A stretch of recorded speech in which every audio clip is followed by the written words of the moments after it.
안녕하세요. 저는 유봉진 집사입니다. 오늘 제5강 초롱성 여리고 정복 전략이란 주제로 여호수아 5장, 6장의 내용을 함께 나누겠습니다. 복음의 중요한 원리 가운데 대표성의 원리가 있습니다. 성경에 보면 이스라엘과 블레셋이 싸우는데 정작 전쟁은 다윗과 골리앗이 합니다. 다윗이 이기니 곧 이스라엘이 이겼습니다. 이와 같이 우리가 그리스도 안에 있으면 그 승리를 누리게 됩니다. 대표성의 원리는 결국 믿음의 원리입니다. 그리스도인의 승리는 싸워서 얻는 것이 아니라 믿음으로 누리는 영적 승리인 것입니다. 이런 보장된 승리를 위하여 우리가 응답하고 경영해야 할 일은 무엇일까요? 여호수아 5장, 6장은 우리가 삶의 현장에서 영적 전쟁을 어떻게 치러야 하는지 잘 깨닫게 해줍니다. 여호와의 인도하심에 따라 요단강을 건너온 이스라엘 백성들은 초롱성인 여리고성 전방에서 일전을 앞두고 있습니다. 이때 하나님께서 주신 전략은 무엇이었는지 말씀 가운데 살펴보도록 하겠습니다. 여호수아 5장에서의 핵심 내용은 할례, 유월절, 여호와의 군대장, 신발 벗기입니다. 하나님께서 이스라엘 진중에서 갑자기 할례를 받게 한 이유는 무엇일까요? 첫째는 애굽에서 나온 모든 백성 중 남자, 곧 모든 군사는 강약길에서 죽고 광약길에서 난 자는 할례를 받지 못하였기 때문이고, 둘째는 이스라엘 자손 중에 순종하지 않으므로 광약길에서 죽었기 때문에 이제 하나님께서는 큰 싸움 앞에 그들이 하나님을 절대적으로 믿는지를 보기 원하셨습니다. 바로 적이 눈앞에 있는 상황임에도 불구하고 할례를 요구하는 것은 전장에서 중요한 것이 바로 하나님과의 바른 관계임을 나타냅니다. 우리는 이에 앞서 하나님과의 관계를 먼저 점검해야 할 것입니다. 그 다음은 하나님은 유월절을 행하라고 하십니다. 유월절을 행하게 하신 이유는 무엇입니까? 피를 발라야 우리 주님의 승리가 나의 승리가 되는 것입니다. 유월절은 내가 여전히 은혜 안에 있는 사람이라는 확인입니다. 우리는 하나님의 은혜 없이는 살 수 없고 하나님을 의존하는 사람들입니다. 유월절의 피는 구원 그리고 새로운 출발입니다. 구원받았으나 상속권을 누리지 못하는 삶이 되어서는 안 될 것입니다. 하나님께서 전쟁에 앞서 이스라엘 진이 거룩하고 정결한 상태를 유지하도록 영적 세진을 명령한 것이 할례와 유월절입니다. 그리고 여호와의 군대대장이 나타납니다. 여호와의 군대대장이 나타난 이유는 무엇일까요? 또 신발을 벗으라는 의미는 무엇일까요? 전쟁은 하나님께 속한 것임을 알리기 위해서입니다. 이 싸움은 너희 싸움이 아니다. 여호와의 전쟁을 위하여 나는 여호와의 군대대장으로 지금 왔노라고 말씀하십니다. 그리고 신발을 벗으라는 의미는 내가 선 곳은 거룩한 땅, 곧 하나님의 통치 영역이니 너는 주권을 내려놓고 종의 위치로 내려가라는 의미입니다. 내가 하나님의 종임을 분명히 할 때 하나님의 통치가 나를 통해 실현됩니다. 그래서 영적 전쟁의 자리는 거룩한 자리입니다. 우리 삶 속에 정복해야 할 땅이 있다면 먼저 할례, 유월절, 신발 벗기로 하나님과의 기초관계를 점검해야 합니다. 그러면 하나님이 보내신 군대대장이 먼저 와서 하나님 땅이라고 깃발을 꽂을 것입니다. 그러므로 우리는 하고자 하는 일이 있다면 그 일을 주가 하실 수 있도록 기초관계를 점검하고 나를 내려놓아야 할 것입니다.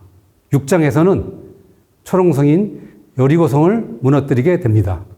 이때 주신 하나님의 전략은 합심, 침묵, 순종, 선포입니다. 제1전략은 합심입니다. 난공불락의 초롱성, 여리고성에 대해 하나님은 어떤 약속을 주십니까? 내가 여리고와 그 왕과 용사들을 내 손에 넘겨주었노라입니다. 하나님을 믿고 따른 일이 중요합니다. 한마디로 합심이라고 할 수 있습니다. 합심은 하나님께 생각과 마음을 합하는 일이고 신앙의 시작입니다. 전쟁 중에는 지휘관의 지휘에 합심해주고 명령에 절대적으로 순종해야만 합니다. 합심하고 믿고 따라가야 하는 것이 매우 중요한 것입니다. 제2 전략은 침묵입니다. 만약 침묵을 명령하지 않았다면 그들은 어떤 대화를 나누었을까요? 이게 무슨 전쟁이냐? 이런다고 성이 무너지냐? 성을 돌다가 내가 돌겠다 등 아마도 불평을 하면서 비난하는 말들과 부정적인 대화를 하면서 하나님을 의심하면서 무질서하게 걸었을 것입니다. 분위기만 악화되고 7일 동안 성을 도는 일은 지속되지 못하였을 것입니다. 그러나 그런 상황일지라도 불평하지 말고 입을 다물고 따라가야만 합니다. 자기 말을 멈추고 하나님의 음성에 귀를 기울일 때 질서가 잡히고 하나님 능력의 역사가 나타납니다. 내 생각과 다르다고 무시하거나 마음대로 되지 않는다고 짜증내고 부정적인 말을 한다면 공동체는 전쟁을 할 수가 없습니다. 하나님의 약속을 신뢰하지 않고 부정적인 말을 했던 광야 백성들은 단 한 사람도 가나안에 들어가지 못했음을 기억해야 합니다. 제3 전략은 순종입니다. 하나님께서 여리고성 공격을 위하여 행하라고 주셨던 말씀들에 대해 이스라엘은 어떤 태도를 취했습니까? 이때 하나님이 주신 명령은 제사장은 여호와의 궤를 메고 행진하라.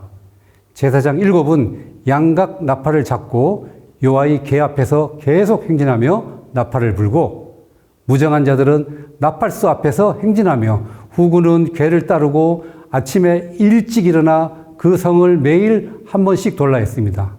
이스라엘 백성들은 그 말씀 그대로 순종하였습니다. 어떻게 말씀하시든 우리는 그 말씀하심과 인도하심 앞에 순종하여야 합니다. 우리 인생에 순종하기 쉬운 사건도 있고 어려운 사건도 있지만 선별적인 순종이 되어서는 안 됩니다. 그저 단순하게 그대로 믿고 따르는 순종의 마음을 가져야 할 것입니다. 제4 전략은 선포입니다. 제사장 나팔수는 언제 나팔을 불었습니까? 매일 행진하는 동안 계속 나팔을 불었습니다. 침묵이 소극적 전략이라면 제사장의 나팔은 적극적 전략입니다. 부정적인 말이 지배하지 못하게 하려면 계속 나팔을 불어야 합니다. 이는 계속적인 찬양과 간증을 뜻합니다. 찬양, 간증, 감사가 나오면 생각과 언어가 바뀝니다. 이 전략을 우리 삶에 적용하여 하나님을 찬양하며 무슨 일이든지 감사 조건을 찾고 그 속에서 감사하며 그 속에 자신이 경험하였던 것들에 대해서는 간증하고 또 선포하는 삶을 살아야겠습니다. 무장한 군인들은 어떤 일을 했습니까? 언약궤 앞뒤에서 언약궤를 보호하였습니다. 이는 개인적으로는 언약궤를 따른 일이 중요하고 공동체적으로는 언약궤를 보호하는 일이 중요함을 의미합니다. 우리는 교회에, 가정에, 우리 공동체에 주신 하나님의 약속들을 보호하여야만 합니다. 부정적인 이야기나 생각들은 교회와 말씀을 무력화시켜버립니다. 이런 것들은 사탄의 전략 중에 하나이기도 합니다. 우리는 이런 것들에게 휘둘리지 말고 언약궤가 공격받지 않도록 교회 및 공동체를 잘 지켜야 할 것입니다. 라합과 그의 가족들은 어찌 되었습니까? 라합과 그의 부모와 그의 형제와 그의 속한 모든 것, 그의 친족들까지도 모두 구원을 얻었습니다. 하나님은 한 번 주신 약속은 기억하고 지키십니다. 구원은 혈통이나 육신의 질서에 있지 않고 믿음과 순종의 원리를 따른다는 것을 잘 보여주는 사건입니다. 하나님은 그 누구 편도 아니십니다. 누구든지 회개하고 돌아오면 구원을 받을 수 있습니다. 여리고성이 멸망했던 이유는 믿지도 않고 순종하지도 않았고 초롱성인 여리고성이 보호해 줄 것이라고 생각하였기 때문입니다. 그러나 세상에서 견고하게 보여준 어떤 성벽도 다 무너집니다. 오직 그분을 신뢰하고 말씀에 순종하는 자들만이 구원을 얻는 것입니다. 저는 초롱성, 여리고성 정복 전략의 말씀을 통하여 내 삶 속의 사건들 하나하나에서 하나님 뜻보다 나의 욕심과 뜻에 따라 판단하며 살아왔던 자신을 발견하였습니다. 제 뜻대로 되지 않는다고 분노하고 부정하는 일상들도 많이 있었습니다. 그러나 말씀을 통해 먼저 하나님과의 기초 관계가 잘 되어 있어야 환경과 상관없이 모든 것을 잘 감당할 수 있다는 것을 알게 되었습니다. 이것이 바로 영적 전쟁에 나가는 기본 자세입니다. 그 다음은 하나님이 주신 전략에 따라 행동하는 것입니다. 합심하지 못하였던 것, 침묵하지 않고 부정적인 말들과 생각들, 내 생각과 다르다고 신뢰하지 못하고 순종하지 않은 것들, 선포하지 못한 삶 등 많은 사건들은 힘들기만 하였습니다. 그러나 이제 하나님의 초롱성, 여리고성 정복 전략을 삶 속에 하나하나 적용하니 하나님의 주신 원리에 따라 영적 전쟁을 수행해 나가고 있음을 느끼게 되었고 믿음과 순종의 중요성을 깨닫게 되었습니다. 마음으로 품었던 하나님의 비전과 약속들을 이루어가는 길에는 갈등과 의심과 흔들림이 있지만 이제는 이 원리를 잘 적용하여 내 앞에 있는 초롱성들을 정복해 나아가면서 하나님의 비전을 이루어 나갈 것입니다. 감사합니다.